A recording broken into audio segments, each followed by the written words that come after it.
Assalamualaikum warahmatullahi wabarakatuh. SMK bisa. Pada kesempatan kali ini kita akan belajar berkaitan dengan statistika. Kalian pasti sudah tidak asing lagi dengan istilah-istilah data, survei, grafik. Ya, kata-kata ini akhir-akhir ini sering muncul di media sosial ataupun media televisi. Sebagai contoh pada tayangan berita berikut ini. Perkembangan kasus corona di tanah air memang cenderung meningkat. Saat pertama diumumkan 2 Maret lalu, jumlah yang diperiksa 339 orang dan yang positif 2 orang. Dari tayangan yang telah kamu saksikan tadi, penyajian data dalam bentuk grafik merupakan salah satu manfaat dari statistika. Nah, di antara kalian pasti ada yang bertanya, apa sih bedanya statistika dengan statistik? Perbedaannya, statistika adalah ilmu yang mempelajari cara pengumpulan, penyajian, penganalisis, dan penarik kesimpulan dari sebuah data. Sedangkan statistik adalah kumpulan fakta yang berbentuk angka yang disusun dalam daftar atau tabel yang menggambarkan suatu persoalan. Nah, berikut akan saya tampilkan salah satu contoh dari data statistik. Nah, ini adalah salah satu contoh pemanfaatan data statistik. Ini adalah data statistik pertandingan antara Indonesia melawan tim dari Uni Emirat Arab. Di situ ada data-data berkaitan dengan misalkan jumlah gol, kemudian persentase dari posisi bola, berapa kartu kuning yang ada, dan juga data-data yang lain dari pertandingan yang sedang berlangsung. Nah, sekarang apa saja yang akan kita pelajari dalam statistika? Yang pertama, itu berkaitan dengan populasi dan sampel.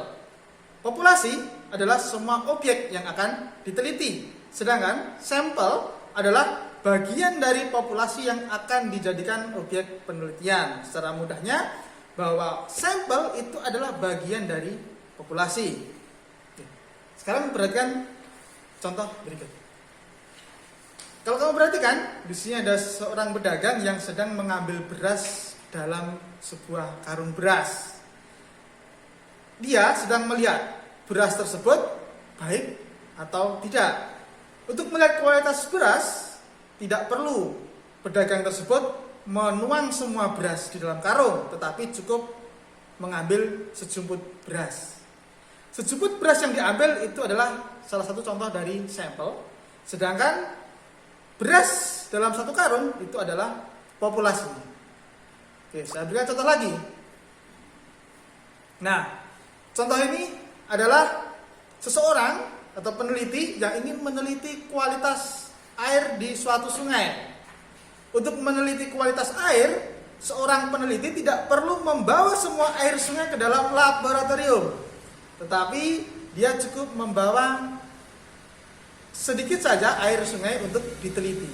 Nah, sedikit air yang dibawa itu namanya sampel, sedangkan air yang ada di sungai itu adalah populasi. Selanjutnya yang kita pelajari adalah berkaitan dengan datum dan data. Apa itu datum? Apa itu data? Perhatikan. Datum adalah informasi tentang suatu masalah atau keadaan. Sedangkan data adalah kumpulan dari datum-datum. Nah, seperti tampilan berikut ini. Jadi data, sebuah data itu terdiri dari datum-datum. Selanjutnya, kita akan belajar tentang pengelompokan data. Yang pertama, data terbagi menjadi data tunggal dan data kelompok. Data tunggal adalah data yang belum dikelompokkan menurut rentang nilai tertentu. Contoh, ini bisa kalian lihat nilai matematika dari 10 siswa. Di situ ada data yang terdiri dari 80, 70, 75, dan seterusnya. Contoh data ini adalah data tunggal. Selanjutnya adalah data kelompok. Data kelompok adalah data yang sudah dikelompokkan menurut rentang nilai tertentu. Biasanya data kelompok disajikan dalam bentuk tabel, seperti pada gambar berikut ini.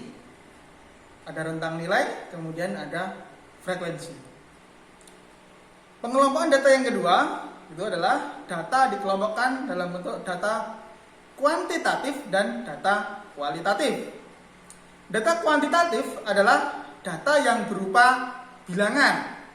Contoh, data tinggi badan, data jumlah penduduk, kemudian data banyak siswa, dan seterusnya. Data berupa bilangan. Untuk data yang kedua adalah data kualitatif. Data kualitatif adalah data yang menyatakan keadaan atau karakteristik. Contoh, data keadaan barang, baik, bagus, rusak. Kemudian misalkan lagi contoh warna suatu benda, ada biru, merah, kuning, dan seterusnya. Pengelompokan data selanjutnya adalah data dikelompokkan menjadi data cacahan dan data ukuran. Data cacah atau kadang disebut sebagai data diskrit adalah data yang diperoleh dari hasil menghitung.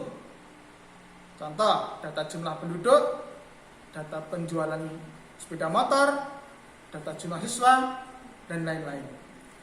Kemudian, data ukuran atau data kontinu adalah data yang diperoleh dari hasil pengukuran.